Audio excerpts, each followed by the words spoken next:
Alright, kiddo, you wanted a video on cooking chicken paprikash, and I think we got it today.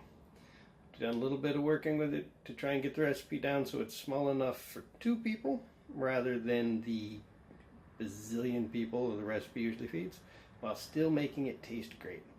So today we're going to cook some chicken paprikash.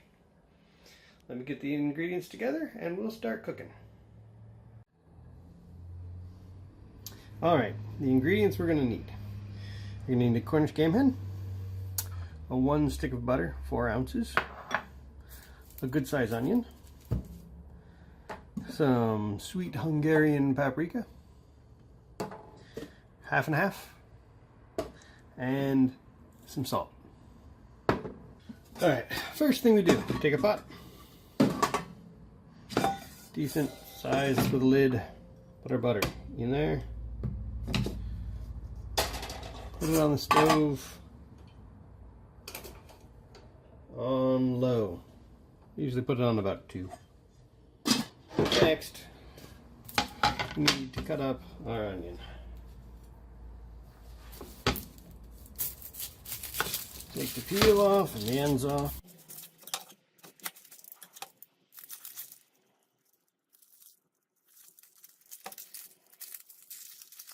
And we're going to cut it into reasonably small chunks. The sizes don't matter because it's going to get cooked down completely.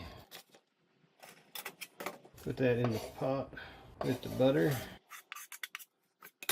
Don't put in that bad end. And the other half.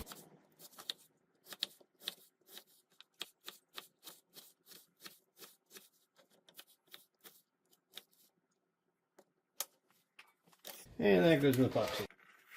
And we'll go ahead and turn that up to 4. Get the butter to melt. And check and see how our butter's doing. So, mostly melted. What we want is just the butter melted without browning any of the onions. So we'll put that back on for a little bit. And we'll start prepping the chicken. Alright, while that butter was melting, I took the Cornish Game Hen out of the package and rinsed it. So we'll just take this apart into pieces. We'll start by taking the wings off. And we can just put those in the pot with the butter and the onion. Okay, to take the thighs off, cut the skin there. Find the joint, pop the joint out, and cut around and through. Now with this, we probably don't need to take the drumstick off the thigh. It's small enough. We'll just throw it in like that. Do the same on the other side. Cut the skin, pop the joint. Cut around, put it in the pot. Now here, what we're going to do is we're going to cut through the thin skin between the back and the breast, and right down through those bones, right towards that joint.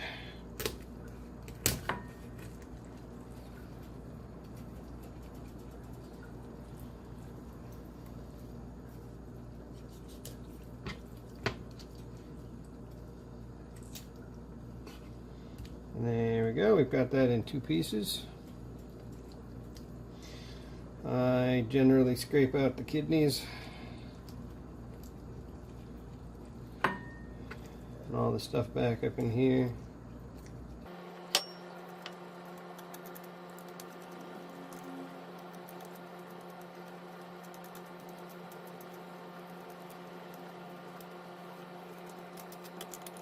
And just take that to the sink and rinse it off.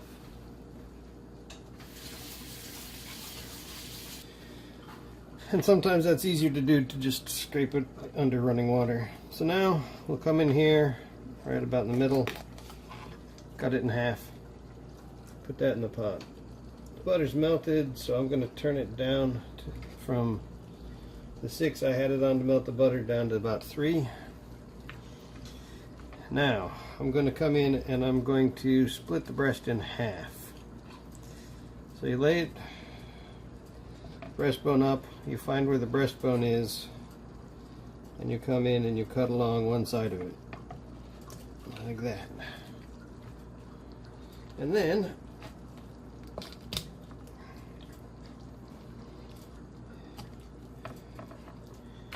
you just use your knife and you cut it in half, right down one side.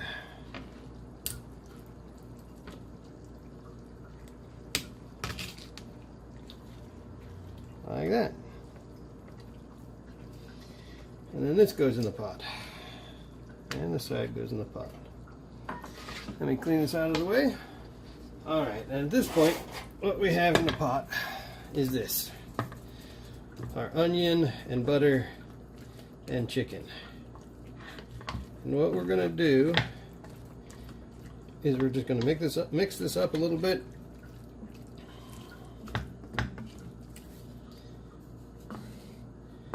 We're going to put a lid on it, and we're going to cook it on about 3. So really kind of low. And it's going to take a couple of hours to cook. Alright, move the camera around. Let's take a look and see how it's cooking.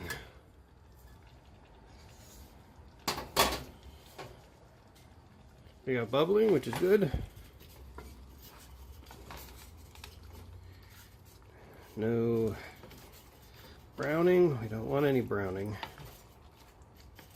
Starting to cook the chicken. That's good.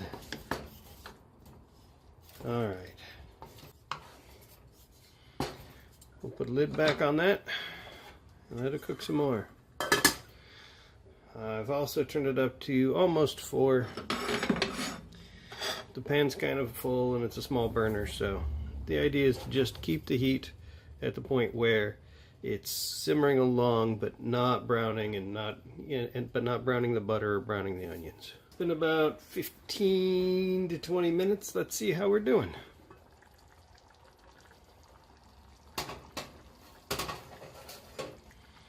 Ah, looking good. Looking good. Give that a stir.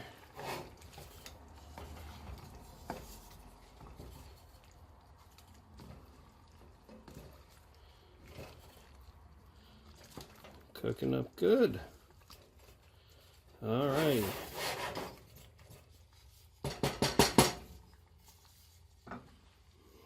We'll put the lid back on and let it keep cooking. All right, we're 40 minutes in. Let's see how we're doing. Ah, boiling good.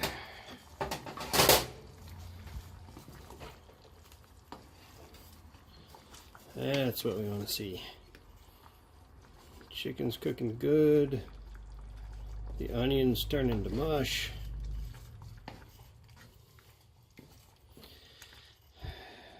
Places you want to check.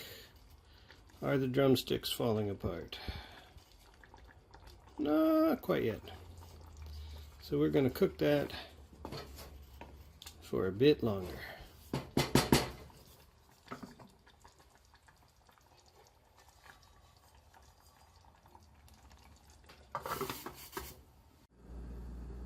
Alright, it's been not quite an hour. Let's see where we're at.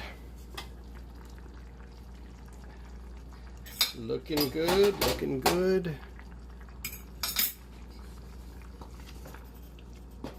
Oh yeah, that's what it should look like. Most of the onions are gone. The chicken is starting to fall off the bones, and if we look there, that is a drumstick, and yeah. Alright, so at this point, we turn it off, and we pull the chicken out so that we can get rid of the bones and the skin. And just pull that out onto a plate so it can cool a little bit. Get the last couple pieces All right. Set that aside to cool.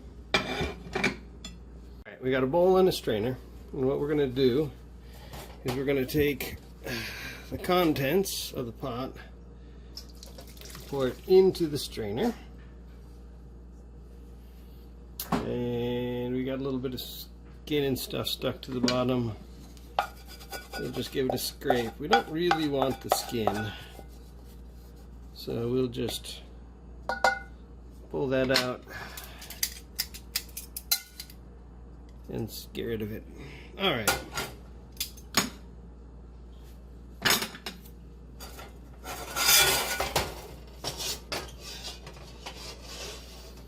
So now we're going to push with a fork all the onions through the strainer.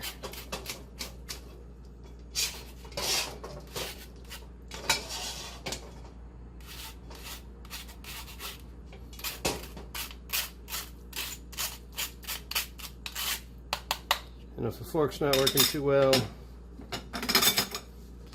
a wooden spoon, or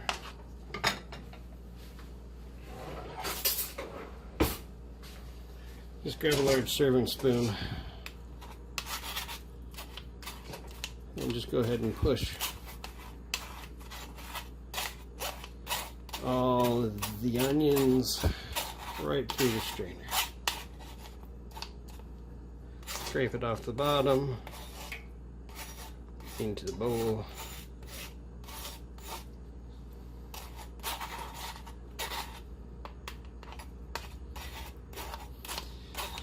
And this mashes up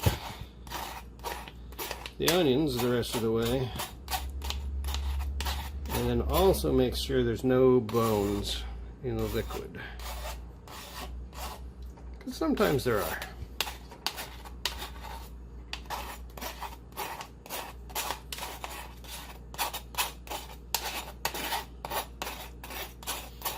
Now you don't have to mash the onions through. You could just go through it and make sure there weren't any bones in it.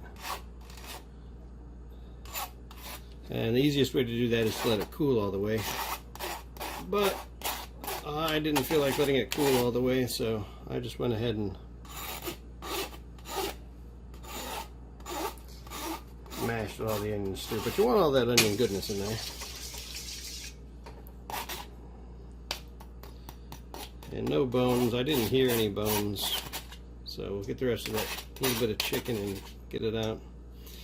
Alright, that's good. Now that we took care of the juice, we have to deal with the chicken. So what we don't want is we don't want any of the skin or bones. So what we're going to do is we're just going to pick up pieces, and they're still going to be kind of warm at this point, but you're going to pull all the meat off, and we're going to break it up as we take it off and put it back in the pot. You don't want any skin, you don't want any of the gristle, and you don't want any of the bones. And if it's too hot, you just let it cool for a little bit longer and it'll all be fine. And the back pieces, I have a lot of bones, but there's some good meat in there too. The reason we go through all this trouble is because cooking it with the bones and the skin and all the fat is where a lot of the great flavor is. Made it with boneless chicken before, and while I can make it quicker, it just doesn't taste as good. These big pieces of meat are still kind of warm, so we'll pull it into some chunks and set it on the plate to cool. Now I've also made this with pheasant, stewing chickens. Those are both pretty good. Maybe one of these days I'll even make it with grouse, but haven't had any grouse around to do it with. And yep, this is a messy process. That's just the way it is. Break that up. There's a lot of ligaments and stuff in the leg and the thigh I want to get out, so let's let that cool. With the wings, I just don't worry about the first joint. Take the second joint apart, peel the skin off, When you drop the bones in the pot, you fish them back out. Alrighty. That's a bit of cartilage, you don't want that. If you're unsure about whether it's cartilage or not, you can use your fingernail and you should be able to feel the difference between cartilage and meat. Sometimes it's hard to tell just by looking at it. Alright, so there's the skin. Don't want that. That all looks pretty good. The other wing and the other leg and thigh. Get rid of the skin. And down at the bottom of the leg there's this cartilaginous piece. Not very tasty. Just get rid of that. And there's a little bone in the leg. Finish up this thigh, and then we'll get back to that last wing. Now that's some good bit right there. A couple last little bits in there. Good stuff. Alright. Last chunk of wing.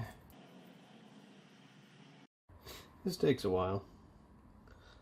I might speed it up in the actual video. We'll see what it's like in post. And the other bit of the back. Now, depending on how you cut it apart, you might have gotten all of the oysters in with the thighs, or you might not have. So, just use your thumb to work around where the thighs attach and get any of that nice tender meat out from right in front of the thighs. And not a ton of meat on the back of the lower portion of the back, but it's good to have in the pot because lots of good flavor comes from that. Alrighty. Put the rest of that little bit in there and this mess I made. So we got all the chicken in the pot. It's been deboned and skinned. And now we take the juice that we had strained before, the butter, the chicken stock that we made in the pot, and all of that goodness, and we put it back in. And that's what we got. Now we add the sweet Hungarian paprika. And like most everything else in this recipe, we measure it by eyeball. So what we're going for is the right color. Yeah. This is an old world recipe. There's not any actual measurements to things here. I know I measured the butter, but that was just because that's an easy amount to measure. Alright, so that looks about right. We will keep that out to add more later if we need it. And now it's time to add the half and half. So, not a lot in that one. And we open up the next one.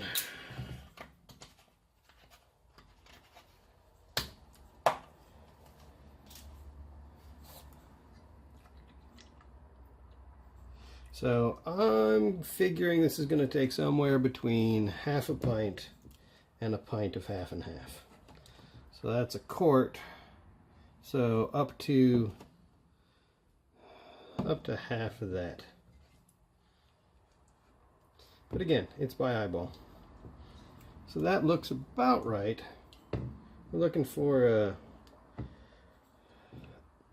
a liquid to meat ratio that seems about right. Back on the stove, we're going to put it on about 4.5, 5. We want to slowly bring this up to a simmer because we don't want to bring it to it. We don't want to boil it, but we want to heat it up and slowly start to get it to thicken up and be ready to serve. So we're going to put the lid back on that. While that's heating up, it's a good time to talk about what we're going to serve it over. We can serve it over spätzle, or we can serve it over pasta. Spätzle is really good and tasty, but it takes a while to make, and I don't have time to make that this evening. If you want a video on that, let me know. I'll make a video on that. But tonight we're going to go with some bow tie pasta. Alright, it's been about 10 minutes. Let's see how this is doing. Alright. So, this is the first time we check on if we got enough paprika in it. And then we'll also check and see how it's warming up, and if we need, and we'll add the first bit of salt. So I can tell by the color, it's not quite enough paprika. We're looking for, this is sort of a light to medium orangey red. We want a medium to dark orangey red.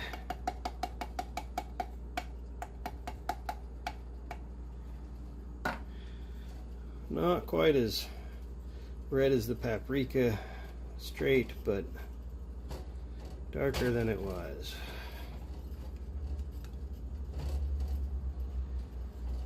Alright, that looks good. Now I know it's going to need salt. It's going to need more salt than you probably are going to think it needs. So we're going to start off with that.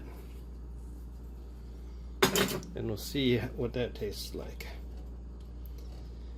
Now we won't completely salt it until after the pasta's in it, because since we're cooking the pasta with salt, that'll have some. If we were doing spätzle, we would probably need to add more salt to the Paprikash. So let's see how that is.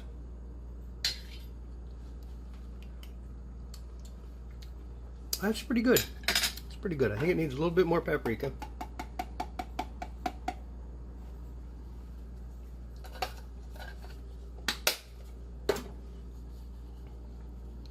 And just a touch more salt. Give that a stir.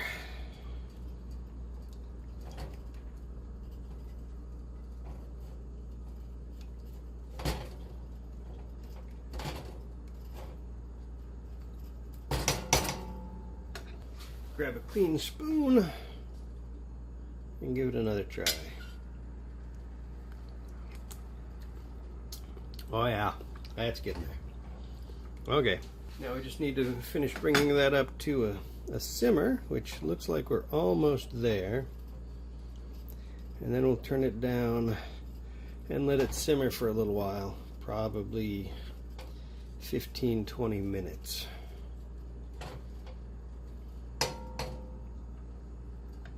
Alright, if you look closely, we got just a little bit of movement on the surface and occasionally a bubble coming up. That's where we want it to be. So we're going to turn it down. We had it at 5. I'm going to turn it down to 3 and keep an eye on it and make sure that it just slowly sits there bubbling, but not a big full heavy boil. We don't want anything to burn on the bottom, so we keep stirring it. If it does burn on the bottom, it does start sticking to the bottom, don't scrape it too hard. Just leave that down there and you'll clean it out of the pot later.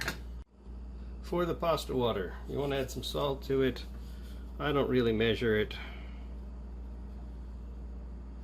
I put about that much in and bring it to a boil. And then cook your pasta. I think the bow ties claim they're going to take about 10 minutes. This looks about right. I've had to turn it down once or twice, just a little bit, to keep it from simmering and not getting too much of a boil. But that's the way it should look. I'm going to turn this down to low to just sit here and keep warm while that pasta finishes up. Make sure it's where we want it to be. Oh yeah, that's good. The pasta is done. Give that a stir. Now a couple things to note. We're right at about the 2-hour mark from when we started. So it does take a while. Of course, you can cook up the Paprikash and put it in the fridge, and then take part of it, make some pasta, heat up the paprikash and put them together then, so you could make a larger batch and do it in and eat it over a couple days, you know. Anyway, let's put what we've got here is about a third to half of a package of bow tie pasta. We'll just put that in and give it a mix. Yeah, better spoon.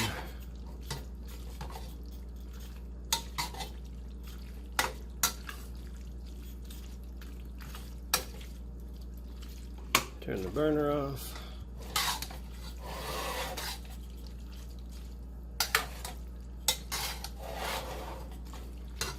And there we have it. Chicken paprikash. Now, this is the full traditional recipe with the traditional amount of butter. You could cut the butter in half, it'll still work, and then it will be a little better for you than the, you know, traditional European peasant food, but this stuff tastes marvelous the way it is. Yeah, I'm gonna put this in some bowls. We're gonna go eat dinner, and later on I'll edit up this video.